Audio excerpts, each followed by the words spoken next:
ইন্নাল্লাযীনা ক্বালু রাব্বুনাল্লাহু সুম্মা ইসতাকামু তাতানাজ্জালু আলাইহিমুল মালাইকাতু আল্লা তাখাফু ওয়া লা তাহজানু ওয়া আবশিরু বিল জান্নাতিল্লাতী কুনতুম তুআদুন। আল্লাহ পাক রব্বুল আলামিন বলেন, নাহনু আউলিয়াউকুম ফিল হায়াতিদ দুনিয়া ওয়া ফিল আখিরাহ ওয়া লাকুম ফিহা মা তাশতাহি আনফুসুকুম ওয়া লাকুম ফিহা মা তাদউন।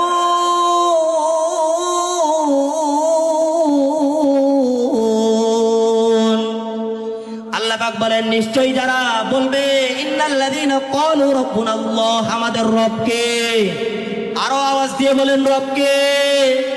আল্লাহ বলতেছেন ইন্নাল্লাযীনা ক্বালু রাব্বুনাল্লাহ, যারা বলবে আমাদের রব আল্লাহ, সুম্মা ইসতাকামু, এরপরে এই কথার উপর অবিচল থাকবে, তার ব্যক্তিগত জীবন, পারিবারিক জীবন, সামাজিক জীবন, রাষ্ট্রীয় জীবন, জীবনের সর্বক্ষেত্রে আমি আল্লাহকে রব হিসেবে মানবে, আমি আল্লাহর বিধানগুলো পালন করবে।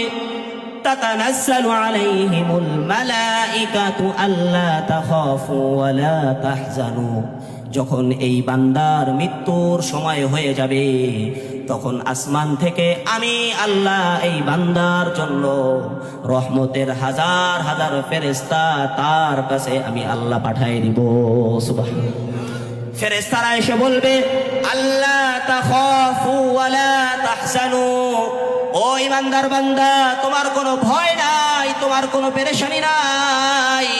ওয়া আবশিরু বিল জান্নাতিল্লাতী কুনতুম তুআদুন। আল্লাহ পাক রব্বুল আলামিন বলেন, হো বান্দা, ফেরেশতা, আমার বান্দারে, তুমি যেই জান্নাতের ওয়াদা আমি আল্লাহ করেছিলাম, ওই জান্নাতের সুসংবাদ এই মৃত্যুর সময় আমার ইমানদার বান্দাকে তুমি দিয়ে দাও।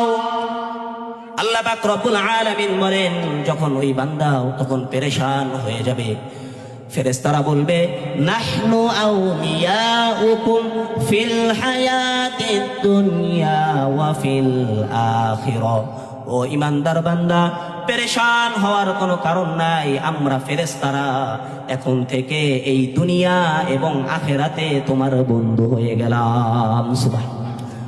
ওয়ালাকুম ফিহা মা তাশতাহি আনফুসুকুম ওয়ালাকুম ফিহা মা তাদউন।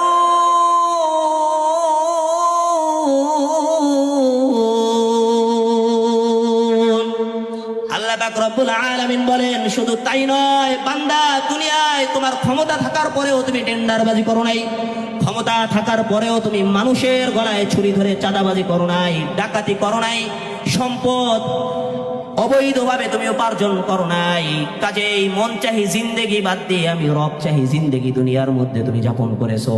সুতরাং আজকে এই জান্নাতে আমি আল্লাহ তোমাকে মন চাহি জিন্দেগি তুমি যা চাইবে আমি আল্লাহ তোমাকে তাই দিয়ে দিলাম। সুবহানাল্লাহ।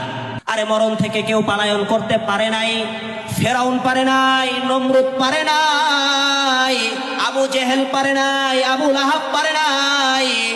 আমি আপনিও এই মরণ থেকে পালায়ন করতে পারবো না, ঠিক কিনা বলেন?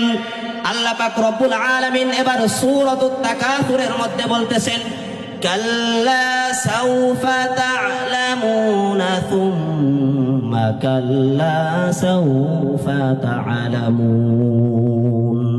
আল্লাহ পাক বলতেছেন, পার্থিব সম্পদ কখনোই গর্বের বিষয় নয়। কাল্লা সাউফা তা'লামুন, শীঘ্রই তোমরা জানতে পারবে। আমি আল্লাহ বলতেছি, সুম্মা কাল্লা সাউফা তা'লামুন, অতঃপর আমি আল্লাহ আবার বলতেছি, শীঘ্রই তোমরা জানতে পারবে। লাতারা কাল্লা লাউ তা'লামুনা ইলমাল ইয়াকিন, যদি তোমরা ওই কবরের আযাব সম্পর্কে, পরকালের আযাব সম্পর্কে তোমরা জানতে, তাহলে কখনো দুনিয়ার ধন সম্পদ নিয়ে গর্ব করতে না। লাতারাউনাল জাহিম, আমি আল্লাহ কসম করে বলতেছি, অবশ্যই অবশ্যই তোমাদেরকে জাহান্নাম আমি আল্লাহ দেখাবো। সুম্মা লাতারাউন্নাহা, সুম্মা লাতারাউন্নাহা আইনাল ইয়াকিন।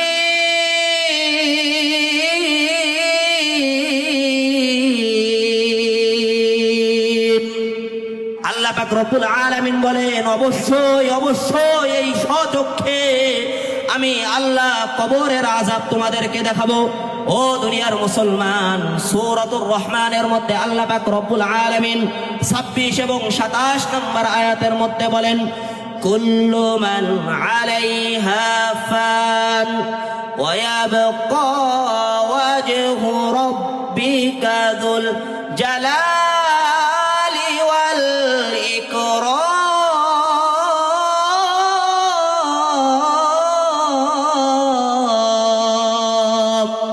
আল্লাহ পাক রব্বুল আলামিন বলেন, ও দুনিয়ার মানুষ শুনে রাখো, এই জমিনের মধ্যে যা কিছু আছে, ভূপৃষ্ঠের মধ্যে যা কিছু আছে, সমস্ত কিছু একদিন ধ্বংস হয়ে যাবে। শুধুমাত্র আমি আল্লাহর মহিমা এবং গৌরব এই জমিনের মধ্যে অবশিষ্ট থাকবে। সূরা আলে ইমরানের 185 নম্বর আয়াতের মধ্যে আল্লাহ পাক রব্বুল আলামিন বলেন, কুল্লু নাফসিন দাইকাতুল মাউত ওয়া ইন্নামা তুওয়াফাউনা উজুরাকুম ইয়াওমাল কিয়ামাহ ফামান যুহজিহা আনিন নারি ওয়া উদখিলাল জান্নাতা ফাকাদ ফাজ ওয়া মাল হায়াতুদ দুনিয়া ইল্লা মাতাউল গুরুর।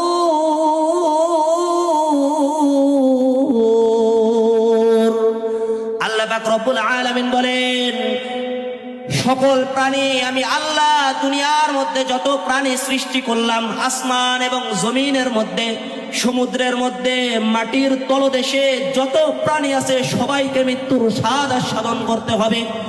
আর আমি আল্লাহ কিয়ামতের ময়দানে সবাইকে ওয়া ইন্নামা তুওয়াফাউনা উজুরাকুম ইয়াউমাল কিয়ামা, প্রত্যেককে প্রত্যেকের পাওনাগুলি আমি আল্লাহ সঠিকভাবে বুঝাই দিব। ফামান যুহজিহা আনিন নারি ওয়া উদখিলাল জান্নাতা ফাকাদ ফাজ।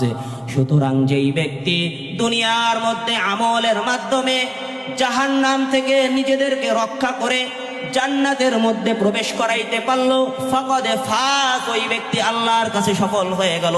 ওয়ামাল হায়াতুদ দুনিয়া ইল্লা মাতাউল গুরুর।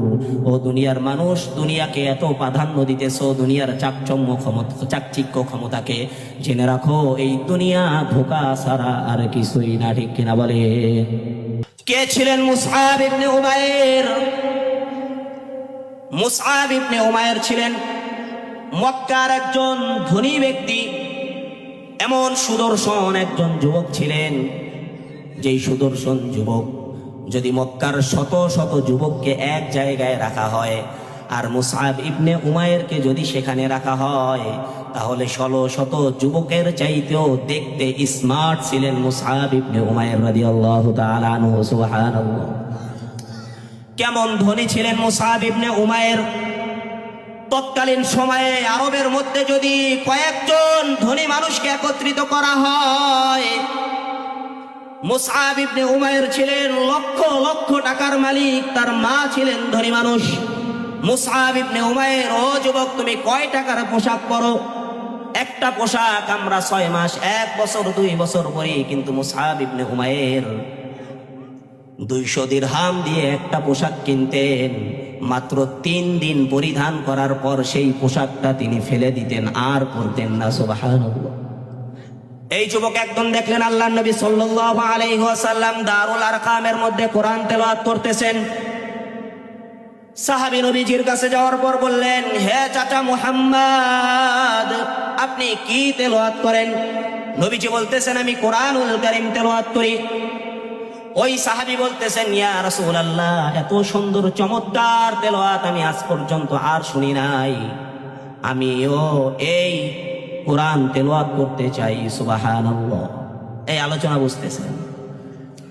নবীজি বলতেছেন কোরআন এমন একটা পবিত্র কিতাব, যেই কিতাব তুমি কুফর অবস্থায় তেলাওয়াত করতে পারবে না। মুসআব ইবনে উমাইর বলেন, ইয়া রাসূলুল্লাহ, তাহলে আমাকে কি করতে হবে জানায় দেন। আল্লাহর নবী সাল্লাল্লাহু আলাইহি ওয়াসাল্লাম বলেন, তোমাকে গোসল করতে হবে, কালিমা পড়ে মুসলমান হতে হবে। মুসআব ইবনে উমাইর গোসল করলেন, নবীজির হাতে কালিমা পড়ে সাথে সাথে ইসলাম ধর্ম গ্রহণ করে মুসলমান হয়ে গেলেন। সুবহান। মুসআব ইবনে উমাইরের এই ঘটনা তার মা জানতে পারলেন। জানার পর এবার তার মা তাকে ঘরের মধ্যে বন্দী করে রেখেছেন। বন্দী করার পর মুসআব ইবনে উমাইরকে বলতেছেন, সন্তান, তুমি যদি মুহাম্মাদের ধর্ম ত্যাগ না করো তাহলে এই নাজ নিয়ামত, এই সম্পদ, তুমি দামি দামি পোশাক পরিধান করো, এই সমস্ত পোশাক আর পরিধান করতে পারবে না। আর এক বর্ণনায় পাওয়া যায় মুসআব ইবনে উমাইরের মা কয়েকদিন যাবত অনাহারে ছিলেন, খাবার খান নাই। বলতেছেন, যদি ধর্ম ত্যাগ না করো তাহলে আমি না খেয়ে মারা যাব। ও দুনিয়ার যুবক, মুসআব ইবনে উমাইর তার মাকে জবাব দিয়েছিলেন, যেই সত্য ধর্ম আমি মুসআব ইবনে উমাইর একবার গ্রহণ করলাম, এই জীবন চলে যাবে মা, তুমি না খেয়ে যদি মারাও যাও, আমি মুসআব ইবনে উমাইর এই মুহাম্মদুর রাসূলুল্লাহর ধর্ম থেকে আর ফিরে আসবো না। সুবহানাল্লাহ। মুসআব ইবনে উমাইর এবার হাবশার দিকে হিজরত করলেন। হিজরত করার পর, কারণ মক্কায় তার উপর নির্যাতন চলতেছিল, তিনি আবার মক্কায় ফিরে আসলেন। আসার পর এবার মদিনা থেকে একটা কাফেলা আসলো। সেই কাফেলা এসে বলতেছে, ইয়া রাসূলুল্লাহ, আমরা আপনার হাতে ইসলাম গ্রহণ করতে চাই। সুবহান। তারা ইসলাম গ্রহণ করলো। এবার নবীকে বলতেছে, ইয়া রাসূলুল্লাহ, আমাদেরকে একজন কোরআন হাদিস শিখাবে এমন একজন মুবাল্লিগ, একজন মানুষ আমাদেরকে দেন, যিনি আমাদেরকে শিক্ষা দিবেন। আল্লাহর নবী সাল্লাল্লাহু আলাইহি ওয়াসাল্লাম মুসআব ইবনে উমাইর রাদিয়াল্লাহু তাআলা আনহুকে মদিনায় পাঠিয়ে দিলেন। এই মুসআব ইবনে উমাইর মদিনায় যাওয়ার 1 বছর পর নবীজি মদিনায় হিজরত করে দেখেন, এই 1 বছরে মুসআব ইবনে উমাইরের হাতে মদিনার 150 মানুষ ইসলাম ধর্ম গ্রহণ করে মুসলমান হয়ে যায়। মুসআব ইবনে উমাইর ধন সম্পদ সমস্ত কিছু আল্লাহর জন্য ত্যাগ করেছেন। এবার বদরের যুদ্ধের সময় মুসআব ইবনে উমাইরের কাছে নবীজি পতাকা তুলে দিলেন, মুসলমানদের কালিমা খচিত পতাকা। বদরে মুসলমানদের বিজয় হলো। উহুদ যুদ্ধের সময় আসলো। উহুদের সময় আল্লাহর নবী বলতেছেন, এই উহুদের সময় মুসলমানদের পতাকাও মুসআব ইবনে উমাইরের হাতে থাকবে। মুসআব ইবনে উমাইরের হাতে মুসলমানদের পতাকা দেওয়া হলো। মুসআব ইবনে উমাইর রাদিয়াল্লাহু তাআলা আনহু যুদ্ধ করতে থাকলেন। যুদ্ধ করতে করতে হঠাৎ করে এক কাফের মুসআব ইবনে উমাইর রাদিয়াল্লাহু তাআলা আনহুকে পিছন থেকে আঘাত করে তার ডান হাত দ্বিখণ্ডিত করে দিল। মুসআব ইবনে উমাইর ডান হাত পড়ে যাওয়ার পর বাম হাতের মধ্যে মুসলমানদের পতাকা তুলে নিলেন। এবার কাফের মুসআব ইবনে উমাইরের বাম হাতের মধ্যে আঘাত করল। বাম হাতের মধ্যে আঘাত করার পর মুসআব ইবনে উমাইর রাদিয়াল্লাহু তাআলা আনহুর বাম হাতটাও পড়ে গেল। এবার মুসআব ইবনে উমাইর রাদিয়াল্লাহু তাআলা আনহু 2 হাত হারানোর পরেও মুসলমানদের পতাকা এই মুখের মধ্যে কামড় দিয়ে ধরে রেখেছেন, শহীদ হয়ে গেছেন। এরপরেও মুসলমানদের পতাকা মাটির মধ্যে পড়তে দেন না। সুবহানাল্লাহ। আরে মুসআব ইবনে উমাইর যেই ধনী মানুষ ছিলেন, উহুদের যুদ্ধের পর আল্লাহর নবী সাল্লাল্লাহু আলাইহি ওয়াসাল্লাম শহীদদের লাশগুলো যখন একত্রিত করতেছিলেন, আল্লাহর নবী সাল্লাল্লাহু আলাইহি ওয়াসাল্লাম বলেন, সবাইকে দেখি কিন্তু আমার মুসআবকে তো দেখি না। হঠাৎ করে আল্লাহর নবী সাল্লাল্লাহু আলাইহি ওয়াসাল্লাম দেখেন দূরে এক পাশে 2 হাত কাটা অবস্থায় মুসআব ইবনে উমাইর রাদিয়াল্লাহু তাআলা আনহু শহীদ হয়ে উহুদের ময়দানে পড়ে আছে। আল্লাহর নবী সাহাবায়ে কেরামকে বললেন, যাও মুসআবের দাফনের কাফনের ব্যবস্থা করো। দাফন কাফনের ব্যবস্থা করা হলো। মুসআব ইবনে উমাইর রাদিয়াল্লাহু তাআলা আনহুকে দাফন যখন করা হবে, তখন দেখা গেল এত ধনী মানুষ, যিনি আল্লাহর জন্য ধন সম্পদ, মা বাবা, মক্কা, নিজের মাতৃভূমি সমস্ত কিছুকে ত্যাগ করলেন।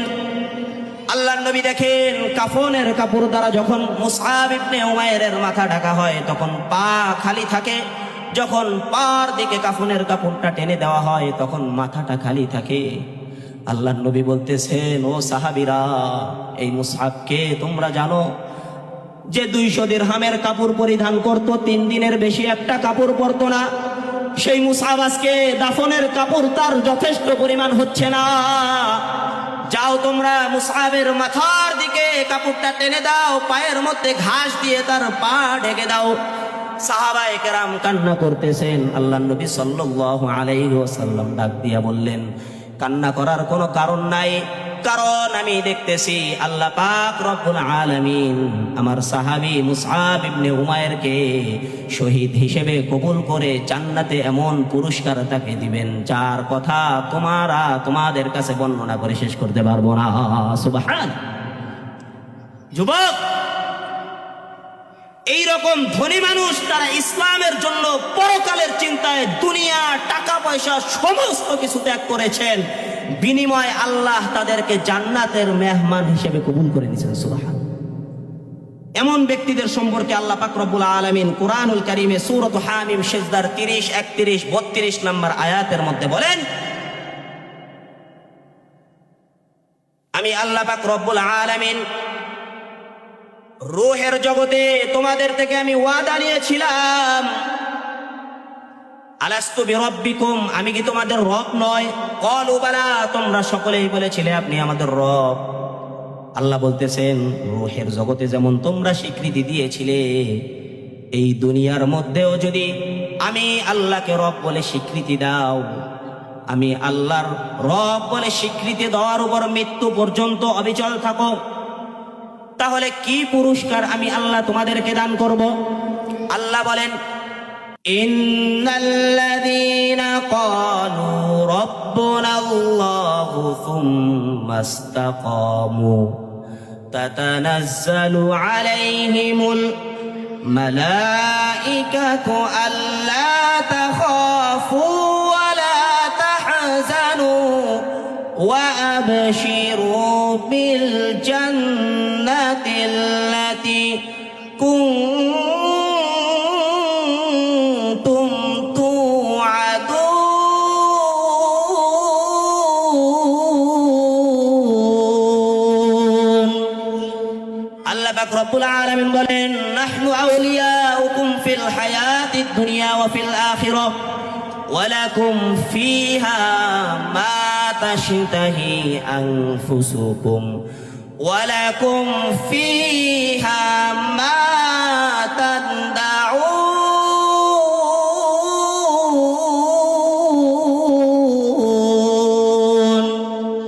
আল্লাহ পাক বলেন, নিশ্চয়ই যারা বলবে ইন্নাল্লাযীনা ক্বালু রাব্বুনাল্লাহ, আমাদের রবকে, আরো আওয়াজ দিয়ে বলেন রবকে। আল্লাহ বলতেছেন, ইন্নাল্লাযীনা ক্বালু রাব্বুনাল্লাহ, যারা বলবে আমাদের রব আল্লাহ, সুম্মা ইসতাকামু, এরপরে এই কথার উপর অবিচল থাকবে, তার ব্যক্তিগত জীবন, পারিবারিক জীবন, সামাজিক জীবন, রাষ্ট্রীয় জীবন, জীবনের সর্বক্ষেত্রে আমি আল্লাহকে রব হিসেবে মানবে, আমি আল্লাহর বিধানগুলো পালন করবে। তাতানাজ্জালু আলাইহিমুল মালাঈকাতু আল্লা তাখাফু ওয়া লা তাহজানু, যখন এই বান্দার মৃত্যুর সময় হয়ে যাবে তখন আসমান থেকে আমি আল্লাহ এই বান্দার জন্য রহমতের হাজার হাজার ফেরেশতা তার কাছে আমি আল্লাহ পাঠিয়ে দিব।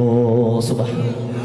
ফেরেশতারা এসে বলবে, আল্লা তাখাফু ওয়া লা তাহজানু, ও ইমানদার বান্দা, তোমার কোনো ভয় নাই, তোমার কোনো পেরেশানি নাই।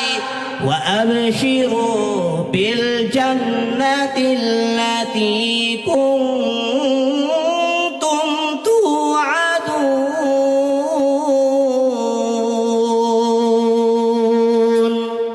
আল্লাহ পাক রব্বুল আলামিন বলেন, হো বান্দা, ফেরেশতা, আমার বান্দারে, তুমি যেই জান্নাতের ওয়াদা আমি আল্লাহ করেছিলাম, ওই জান্নাতের সুসংবাদ এই মৃত্যুর সময় আমার ইমানদার বান্দাকে তুমি দিয়ে দাও। আল্লাহ পাক রব্বুল আলামিন বলেন, যখন ওই বান্দা তখন পেরেশান হয়ে যাবে, ফেরেশতারা বলবে নাহনু আউলিয়াউকুম ফিল হায়াতিদ দুনিয়া ওয়া ফিল আখিরাহ। ও ঈমানদার বান্দা, পেরেশান হওয়ার কোনো কারণ নাই। আমরা ফেরেশতারা এখন থেকে এই দুনিয়া এবং আখিরাতে তোমার বন্ধু হয়ে গেলাম। সুবহানাল্লাহ। ওয়ালাকুম ফিহা মা তাশতাহি আনফুসুকুম ওয়ালাকুম ফিহা মা তাদউন।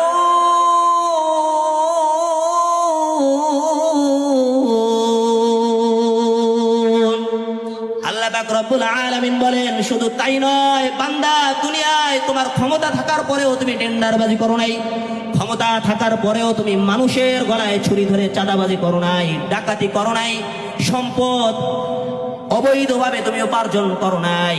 কাজেই মন চাহি জিন্দেগি বাদ দিয়ে আমি রব চাহি জিন্দেগি দুনিয়ার মধ্যে তুমি যাপন করেছো। সুতরাং আজকে এই জান্নাতে আমি আল্লাহ তোমাকে মন চাহি জিন্দেগি তুমি যা চাইবে আমি আল্লাহ তোমাকে তাই দিয়ে দিলাম। সুবহানাল্লাহ। তাহলে ইমানদার হওয়া দরকার আছে না নাই বলেন? মুহতারাম হাজিরিন, এই তো গেল যারা দুনিয়ার ধন সম্পদ ত্যাগ করেছিলেন। দুনিয়ার মধ্যে এমন অনেক মানুষ পাওয়া যাবে যারা এই ধন সম্পদের মোহে পড়ে, যাদেরকে এই ধন সম্পদ গ্রাস করে নিয়েছিল। আছে না নাই? এই আছে না নাই? আরে আমাদের বিগত প্রধানমন্ত্রী, তিনি তো বলেছিলেন 41 সাল পর্যন্ত এই বাংলাদেশে থাকবেন। কই আজকে তো বাংলার জমিনে তিনি নাই। কোথায় তার ক্ষমতা, কোথায় টাকা পয়সা? কোনো কিছুই তো তাকে এই ক্ষমতা যুগ থেকে তাকে বাঁচাইতে পারলো না। ঠিক কিনা বলেন? ক্ষমতা ক্ষমতা করেন, টাকা পয়সা টাকা কাটাকা করেন, কিছুই মৃত্যুর হাত থেকে আপনাকে বাঁচাইতে পারবে না। দুনিয়ার মধ্যে ফেরাউন ছিল, এখনো মিশরের জাদুঘরের মধ্যে আছে। যেই ফেরাউন বলেছিল আনা রব্বুকুমুল আ'লা, আমি হলাম তোমাদের বড় রব, সেই ফেরাউন ওই মিশরের জাদুঘরে পড়ে আছে। কিন্তু মৃত্যুর হাত থেকে ওই ফেরাউন তার ক্ষমতা, তার টাকা পয়সা তাকে বাঁচাইতে পারে নাই। ঠিক কিনা বলে? আবুল আহাবের চিনেন নিন, আবুল জাহাব। আল্লাহর নবী আবুল আহাবের কাছে দাওয়াত নিয়ে গেলেন। নবীজি তার পরিবারের কাছে দাওয়াত দিলেন, আমি তোমাদেরকে একটা সতর্ক করতেছি, যদি তোমরা এই কুফর শিরক বাদ না দাও, আল্লাহর দিকে ফিরে না আসো, তাহলে আমি তোমাদেরকে কঠিন এক আযাব সম্পর্কে সতর্ক করতেছি। আল্লাহর নবী যখন এই দাওয়াত দিলেন, আবুল আহাব মজলিস থেকে দাঁড়ায় বলতেছে তাব্বান লাকা আলিহাদা জামাতানা, মুহাম্মদ তোর 2 হাত ধ্বংস হয়ে যা। বলেন নাউজুবিল্লাহ। আলিহাদা জামাতানা, এই কারণে কি আমাদেরকে একত্রিত করছো? কোন কোন বর্ণনায় পাওয়া যায় আবুল আহাব বলতেছিল, মুহাম্মদ তুমি পরকালে যেই শাস্তির কথা আমাদেরকে বলতেছো, যদি কাল কিয়ামতের ময়দানে আল্লাহর কাঠ গড়ায় শাস্তি পেতে হয়, তাহলে আমার যে টাকা পয়সা, আমার যে ক্ষমতা, আমার যে জনবল, এই টাকা পয়সা ক্ষমতা দিয়ে আমি আযাব থেকে মুক্তি পেয়ে দেবো। বলেন নাউজুবিল্লাহ। এই আবুল আহাবকে দেখা গেল বদর যুদ্ধের 7 দিন পর প্লেগের মতো একটা রোগ তার শরীরের মধ্যে হয়। রোগ হওয়ার পর আবুল আহাব মরেছিল, মরার পর পচে তার লাশ থেকে দুর্গন্ধ বের হচ্ছিল। 3 দিন পর মক্কার মানুষ হাবশী গোলামদেরকে ভাড়া করে দূর থেকে মাটি খনন করে আবুল আহাবকে ওই মাটির মধ্যে দাফন করে দেয়। ওই আবুল আহাব এত ক্ষমতাবান হওয়ার পরেও তো এই মৃত্যুর হাত থেকে বাঁচতে পারে নাই। পারছে? বলেন না। আমি আপনিও পারবো? কারণ ছিল, কারণ মুসা আলাইহিস সালামের চাচাতো ভাই। কারণকে আল্লাহ এত ধন সম্পদ দিয়েছিলেন যে তার ধন সম্পদের খাজানার ধন ভাণ্ডারের চাবিগুলো বহন করতে একদল লোকের প্রয়োজন হতো। মুসা আলাইহিস সালাম যখন কারণকে বলল, ভাই কারণ, আল্লাহর দেওয়া সম্পদ থেকে তুমি যাকাত দাও, কারণ বলতেছে এই সম্পদ আমি নিজে কষ্ট করে উপার্জন করছি। বলেন নাউজুবিল্লাহ। এইরকম নাফরমান বান্দা আছে না নাই? গরিব ছিল, হঠাৎ করে ধনী হয়ে গেছে, আল্লাহরে ভুইলা দেয়। আছে না নাই? আল্লাহ পাক রব্বুল আলামিন বললেন, কারণ যেই সম্পদ আমি আল্লাহ তোমাকে দিলাম, তুমি বলতেছো এটা আমি নিজে কামাই করছি। আল্লাহ পাক রব্বুল আলামিন এই কারুনের সম্পদ সহ তাকে এই মাটির মধ্যে আল্লাহ পাক রব্বুল আলামিন ঘষায় দেন। নাউজুবিল্লাহ বলে। কই কারুন কি পারছে মৃত্যুর হাত থেকে নিজেকে রক্ষা করতে? আমি আপনিও পারবো না। কাজেই আমি আপনি যদি মনে করি এই মরণ থেকে আমি আপনি বাঁচতে পারবো, তাহলে লাভ নাই, লাভ নাই। আমি আপনি মনে করতেছি সম্পদ, ক্ষমতা, টাকা পয়সা আমাদের সাথে যাবে, কিন্তু না। কয়টা জিনিস আপনার সাথে যাবে জানেন? নবীজি হাদিসের মধ্যে, বুখারী শরীফ 6515 নম্বর 14 নম্বর হাদিস, এই হাদিসের মধ্যে নবীজি বলেন, عن أنس بن مالك رضي الله عنه قال, أنس بن مالك বলেন, قال رسول الله صلى الله عليه وسلم, আল্লাহর নবী সাল্লাল্লাহু আলাইহি ওয়াসাল্লাম বলেন, ইয়াতবাউল মাইয়িতা সালাসাতুন ফায়ারজিউ ইসনান ওয়া ইয়াবকা মাআহু ওয়াহিদুন। আল্লাহর নবী বলেন, মাইয়িতকে তিনটা জিনিস অনুসরণ করে। মাইয়িতের সাথে কবর পর্যন্ত তিনটা জিনিস যায়। কয়টা জিনিস? মৃত ব্যক্তির সাথে কয়টা জিনিস যায়? তিনটা জিনিস। আহলুহু ওয়া মালুহু ওয়া আমালুহু। নবী বলেন, এক নাম্বার তার পরিবার, লাশের খাটিয়া নিয়ে কবর পর্যন্ত যায়। 2 নাম্বার ওয়া মালুহু, মাল ধন সম্পদ তার সাথে যায়। 3 নাম্বার ওয়া আমালুহু ফায়ারজিউ আহলুহু ওয়া মালুহু, লাশটাকে দাফন করা শেষ হয়ে যায়, পরিবার আর ধন সম্পদ ফিরে আসে। ওয়া ইয়াবকা আমালুহু, শুধুমাত্র তার সাথে একটা জিনিস বাকি থাকে, সেই জিনিসটা হলো তার আমল। ঠিক না বলেন? দুনিয়ার মধ্যে যেমন আমল করবে, ওই মরণের অবস্থা থেকেই আমার আপনার সেই অবস্থা শুরু হয়ে যাবে। ভালো কাজ করলে সেই মারা যাওয়ার অবস্থা থেকেই আপনার উপর আল্লাহর রহমত, জান্নাতের নাজ নেয়ামত আপনি ভোগ করতে পারবেন।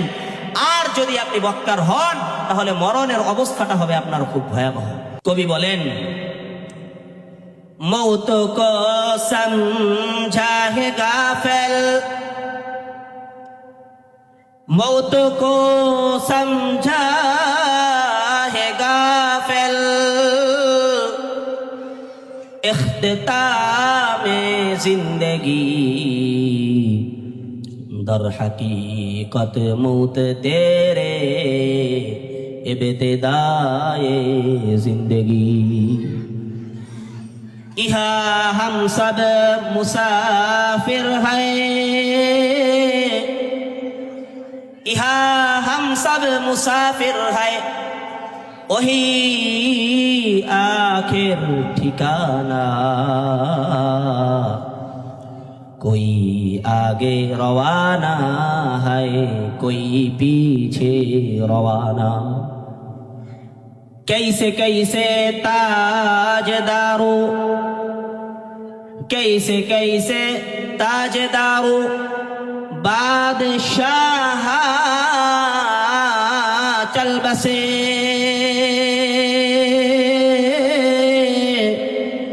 ओ खजीना बाला खाना शानो शौकत क्या हुई। কবি বলতেছেন, একজন দুনিয়ার মধ্যে গাফেল ব্যক্তি মনে করে মৃত্যুটাই তার শেষ, কিন্তু বাস্তব কথা হলো মৃত্যু শেষ নয়। এই মৃত্যুর মাধ্যমে একজন মানুষের প্রকৃত জিন্দেগি শুরু হয়, যেই জিন্দেগির শুরু আছে আর শেষ নাই। ঠিক কিনা বলেন? কবি বলতেছেন, এই দুনিয়ার মধ্যে আমরা সবাই মুসাফির, হয়তো আগে অথবা পরে সবাই দুনিয়া থেকে চলে যেতে হবে, কিন্তু পরকাল হলো আমার আপনার আসল ঠিকানা। এই দুনিয়ার মধ্যে কত ধনী মানুষ, কত ক্ষমতাবান ব্যক্তি ছিল, আজকে তাদের টাকা পয়সা, ক্ষমতা, সমস্ত কিছু দুনিয়ার মধ্যে পড়ে আছে, কিন্তু সেই ক্ষমতাবান ব্যক্তিগুলো দুনিয়ার মধ্যে নাই। ঠিক কিনা বলেন? মরণ থেকে যতই পালাও, মরণ থেকে যতই পালাও,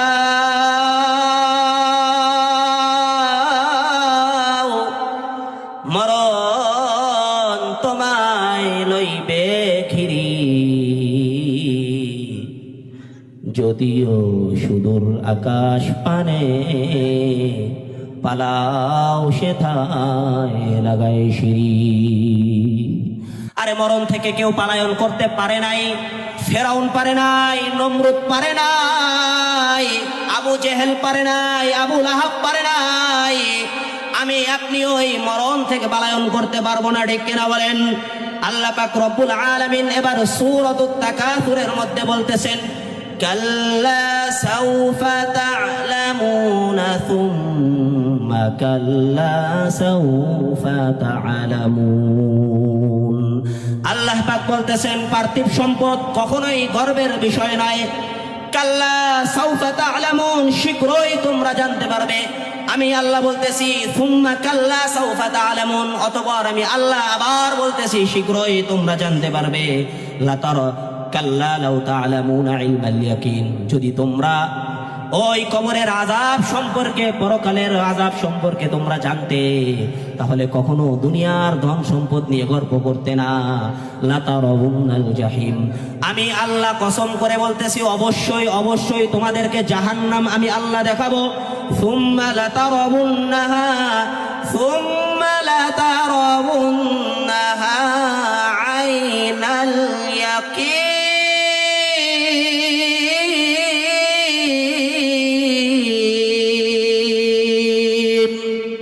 আল্লাহ পাক রব্বুল আলামিন বলেন অবশ্যই অবশ্যই এই স্বচক্ষে আমি আল্লাহ কবরের আযাব তোমাদেরকে দেখাবো।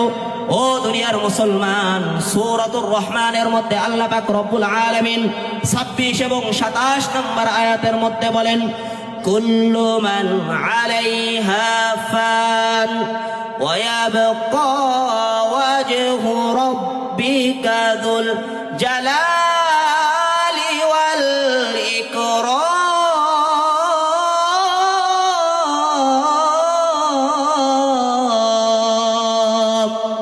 আল্লাহ পাক রব্বুল আলামিন বলেন, ও দুনিয়ার মানুষ শুনে রাখো, এই জমিনের মধ্যে যা কিছু আছে, ভূপৃষ্ঠের মধ্যে যা কিছু আছে, সমস্ত কিছু একদিন ধ্বংস হয়ে যাবে। শুধুমাত্র আমি আল্লাহর মহিমা এবং গৌরব এই জমিনের মধ্যে অবশিষ্ট থাকবে। সূরাত আলে ইমরানের 185 নম্বর আয়াতের মধ্যে আল্লাহ পাক রব্বুল আলামিন বলেন, কুল্লু নাফসিন দাইকাতুল মাউত ওয়া ইন্নামা তুওয়াফাউনা উজুরাকুম ইয়াওমাল কিয়ামাহ ফামান যুহজিহা আনিন নারি ওয়া উদখিলাল জান্নাতা ফাকাদ ফাজ ওয়া মাল হায়াতুদ দুনিয়া ইল্লা মাতাউল গুরুর।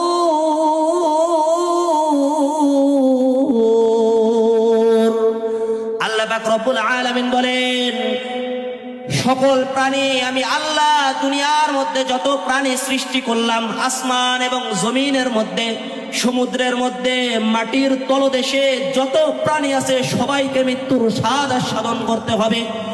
আর আমি আল্লাহ কিয়ামতের ময়দানে সবাইকে ওয়া ইন্নামা তুওয়াফাউনা উজুরাকুম ইয়াউমাল কিয়ামা, প্রত্যেককে প্রত্যেকের পাওনাগুলি আমি আল্লাহ সঠিকভাবে বুঝাই দিব।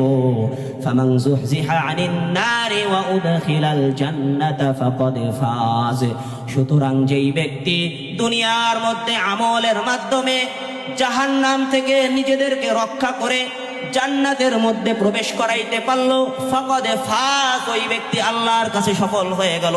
ওয়ামাল হায়াতুদ দুনিয়া ইল্লা মাতাউল গুরুর, ও দুনিয়ার মানুষ, দুনিয়াকে এত প্রাধান্য দিতেছো, দুনিয়ার চাকচিক্য ক্ষমতাকে, জেনে রাখো এই দুনিয়া ধোঁকা ছাড়া আর কিছুই না, ঠিক কিনা বলে? আল্লাহ নবী সাল্লাল্লাহু আলাইহি ওয়াসাল্লাম হাদিসের মধ্যে বলেন, ইমানদার বান্দার যখন দুনিয়া থেকে বিদায় নেওয়ার সময় হয়ে যাবে, فإن العبد المؤمن إذا كان في انتقاع من الدنيا وإقبال من الآخرة। নবী আলাইহিস সালাম বলেন, ইমানদার বান্দার যখন দুনিয়া থেকে বিদায় নেওয়ার সময় হয়ে যাবে, আখিরাতের অভিমুখী হয়ে যাবে, ওই সময় আসমান থেকে তার রূহকে স্বাগত জানানোর জন্য হাজার হাজার ফেরেশতা তার সামনে উপস্থিত হবে। নাযালাত ইলাইহি মালাইকাতুম মিনাস সামা,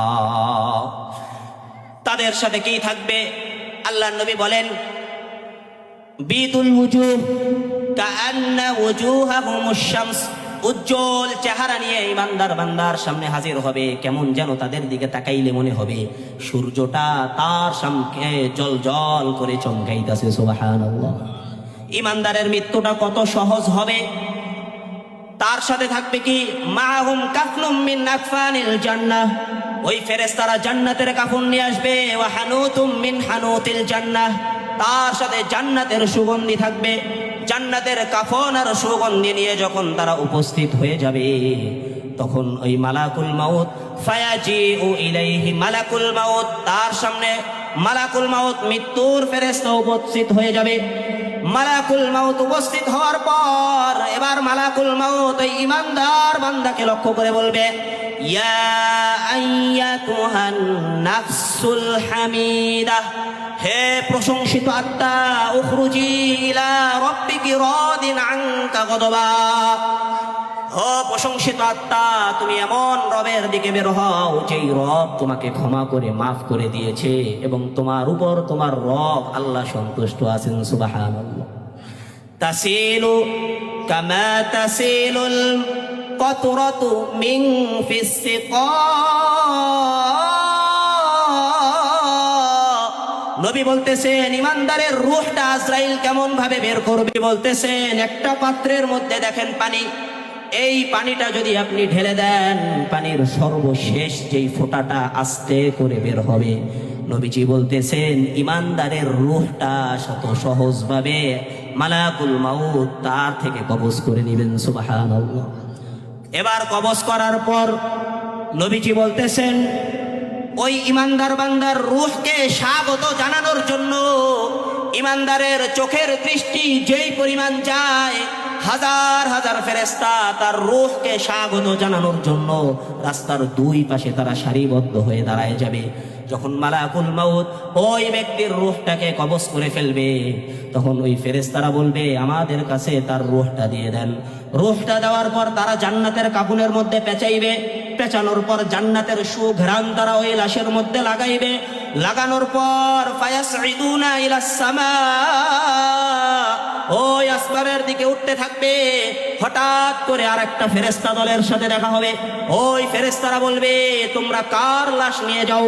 তারা বলবে আমরা অমুক গ্রামের অমুকের ছেলে অমুকের লাশ, আমরা আসমানের অমুকের আত্মাটা আমরা আসমানের দিকে নিয়ে যাচ্ছি। তখন ওই আত্মা বহনকারী ফেরেশতারা বলবে তোমরা কিভাবে জানতে পারলা? তারা বলবে এই বান্দা থেকে এমন সুঘ্রাণ বের হইতেছে যার ঘ্রাণ আল্লাহ পাক সমগ্র দুনিয়ার মধ্যে ছড়ায় দিয়েছেন। সুবহানাল্লাহ। এবার প্রথম আসমানে যাওয়ার পর ফায়াস্তাফতিহুনা বিহা, প্রথম আসমানের ফেরেশতা ইসরাফিলের কাছে অনুমতি চাইবে প্রথম আসমানে যাওয়ার জন্য। ইসরাফিল কোন ফেরেশতা? যার অধীনে আবার 12,000 ফেরেশতা আছে, আবার প্রত্যেক ফেরেশতার অধীনে 1 লক্ষ করে ফেরেশতা আছে। এই সকল ফেরেশতারা ওই আসমানের পাহারার দায়িত্বে নিযুক্ত আছে। সুবহানাল্লাহ। অনুমতি হওয়ার পর যখন 1 আসমান 2 আসমান 3 আসমান করে সপ্তম আসমানের উপরে যখন চলে যাবে, চলে যাওয়ার পর আল্লাহ পাক রব্বুল আলামিন ফেরেশতাদেরকে ডাক দিয়ে বলবে উকতুবু কিতাব আবদি ফি ইল্লিন, ও আমার ফেরেশতারা, আমার ইমানদার বান্দার রূহটাকে তোমরা 7 আসমানের উপরে একটা ইল্লিন নামক জগৎ আছে, যেই জগতের মধ্যে ইমানদারের রূহগুলোকে নিয়ে রাখা হয়। 7 আসমানের উপরে থাকবে ইমানদারের আত্মাটা, আর 7 আসমানের উপরে যেই ইল্লিন জগৎ আছে সেখানে থাকবে ইমানদারের আমল নামাটা। এরপরে মানুষ যখন এই ইমানদারদেরকে ওই কবরের মধ্যে দাফন করে, ফায়াতিয়ানে মালাকান, দাফন করার পর 2 জন ফেরেশতা আসে, মুনকার এবং নাকির। ফায়ুজলিসানিহি, ওই 2 ফেরেশতা তাকে বসায়। বসানোর পর ফায়ুস আলানিহি, ওই মুদ্দারকে প্রশ্ন করে মান রব্বুকা, তোমার রব কে? যদি ওই বান্দা দুনিয়ার মধ্যে আল্লাহর হুকুম মতে চলে থাকে বলবে রব্বি আল্লাহ, আমার রব কে বলেন। এবার বলবে ওমা দীনুকা, তোমার দিন কি? ওই বান্দা বলবে দীনি আল ইসলাম। 3 নাম্বার ওয়ামান হাদার রাজুলুল্লাযী বুইসা ইলাইকুম, নবী মুহাম্মদুর রাসূলুল্লাহ সাল্লাল্লাহু আলাইহি ওয়াসাল্লামকে দেখিয়ে বলবে, এই বান্দাকে, তাকে তোমরা চিনো কিনা, যাকে তোমাদের কাছে পাঠানো হয়েছিল? তখন ওই ইমানদার বান্দা বলবে, হাদা নবিয়ুনা মুহাম্মাদুন সাল্লাল্লাহু আলাইহি ওয়াসাল্লাম। সুবহানাল্লাহ। ওই বান্দা বলবে, এটা হলো আমার নবী মুহাম্মদুর রাসূলুল্লাহ। এই কথা বলতে দেরি হবে, আল্লাহ পাক আসমান থেকে আবার ফেরেশতাদেরকে বলবে, আন সাদাকা আবদি, ও আমার ফেরেশতারা, আমার এই বান্দা সত্য কথা বলেছে। এবার তোমাদের দায়িত্ব হলো, আর হিসাব নেওয়ার দরকার নাই। আফরিশু লাহু মিনাল জান্নাহ ওয়াফতাহু লাহু ওয়া আলবিসুহু মিনাল জান্নাহ। আমার এই ইমানদার বান্দাকে জান্নাতের পোশাক পরায় দাও, আমার এই ইমানদার বান্দার জন্য জান্নাতের বিছানা তুমি বিছায় দাও। ওয়াফতাহু লাহু বাবান ইলাল জান্নাহ, আমার এই বান্দার কবর থেকে জান্নাত পর্যন্ত একটা দরজা খুলে দাও। সুবহানাল্লাহ। এবার আল্লাহ পাক রব্বুল আলামিন ওই বান্দাকে বলবে, নাম কানাউমাতিল আরুস, ও ইমানদার বান্দা, তুমি এবার বাসর রাতের দুলার ন্যায় ঘুমায় যাও। লা ইউকিদুহু ইল্লা আহাব্বা আহলিহি, তোমাকে কেউ জাগ্রত করবে না। কাল কিয়ামতের ময়দানে তোমার প্রিয় আল্লাহ তোমাকে এই কবর থেকে জাগ্রত করবেন। সুবহানাল্লাহ। এই তো গেল ইমানদার বান্দার মৃত্যুর অবস্থা। এবার বদকার বান্দার কাছে এই রকম মালাকুল মাউত হাজির হওয়ার পর তার রূহটাকে নিয়ে যখন একজন কাফের বেঈমান যখন মারা যাওয়ার সময় হয়ে যায়, তার রূহটাকে নিয়ে এইরকম আসমানের দিকে যাওয়া হবে। তখন আসমানের ফেরেশতা বলবে, না না, তাকে আসমানে নেওয়া যাবে না। আল্লাহ পাক রব্বুল আলামিন বলেন, উকতুবু কিতাবা আবদি ফি সিজ্জিন, আমার এই বান্দার আমলনামা 7 জমিনের নিচে সিজ্জিন নামক স্থানের মধ্যে নিয়ে যাও। নাউজুবিল্লাহ। মালাকুল মাউত এই বদকারের জান কিভাবে কবজ করবে? নবীজি বলতেছেন, একটা সুই দিয়ে যদি কোনো মানুষের প্রতিটা পশমের গোড়ায় গোড়ায় আঘাত করা হয়, তাহলে যেমন কষ্ট হবে, এই বান্দা একজন কাফের বদকার বান্দার রূহ আল্লাহ পাক রব্বুল আলামিন ফেরেশতার মাধ্যমে যখন কবজ করবে, তখন ওই বান্দা ওই রকম কষ্ট অনুভব করতে থাকবে। বলেন নাউজুবিল্লাহ। আলোচনা লম্বা করব না। এবার যখন বদকার বান্দাকে যখন নিয়ে যাবে, ফেরেশতারা বলবে, কার লাশ তোমরা নিয়ে যাও? বলবে, অমুকের আত্মা আমরা নিয়ে যাই। কার আত্মা নিয়ে যাও? বলবে, অমুকের আত্মা। বলবে, দুর্গন্ধ ছড়াচ্ছে, যাও যাও তাড়াতাড়ি নিয়ে যাও।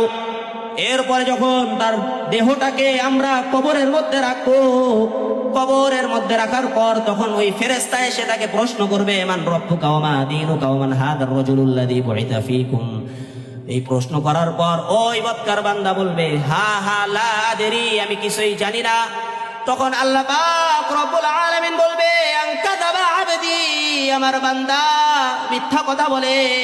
আলাম ইয়াতিকুম নাদির, তোমার কাছে কি কোনো সতর্ককারী আসে নাই? মসজিদের মেম্বার থেকে কি তোমাকে কোরআন হাদিসের কথা বলা হয় নাই? দারুল ইসলাম মাদ্রাসার মাহফিল থেকে কি তোমাকে কবরের কথা বলা হয় নাই? ওই বান্দা বলবে, ক্বালু বালা কদ জাআনা নাদির, হ্যাঁ অবশ্যই সতর্ককারী এসেছিল। ফাকাযযাবনা ওয়া কুলনা মা নাযালাল্লাহু মিন শাই, আমরা তাকে বিশ্বাস করি নাই, মিথ্যা প্রতিপন্ন করেছি। আমরা বলেছি আপনি যা বলতেছেন এইগুলো কিছুই আল্লাহ নাজিল করেন নাই। বলেন নাউজুবিল্লাহ। এবার আল্লাহ ফেরেশতাদেরকে বলবে, আলবিসুহু মিনান নার ওয়া আফরিশু লাহু মিনান নার, আমার এই বান্দাকে জাহান্নামের পোশাকটা পরাইয়া দাও, জাহান্নামের বিছানা তাকে বিছাইয়া দাও। ওয়াফতাহু লাহু বাবান ইলান নার, জাহান্নাম পর্যন্ত এই বান্দার কবরটাকে তুমি একটা কবর থেকে দরজা খুলে দাও, যাতে করে কিয়ামত পর্যন্ত এই নাফরমান বান্দা এই কবরের মধ্যে জাহান্নামের শাস্তি ভোগ করতে থাকে। বলেন নাউজুবিল্লাহ। ও দুনিয়ার মুসলমান, এই তো কবরের জিন্দেগি। যদি ইমানদার হন তাহলে কবর থেকেই জান্নাতের নাজ নেয়ামত আমি আপনি ভোগ করতে পারবো।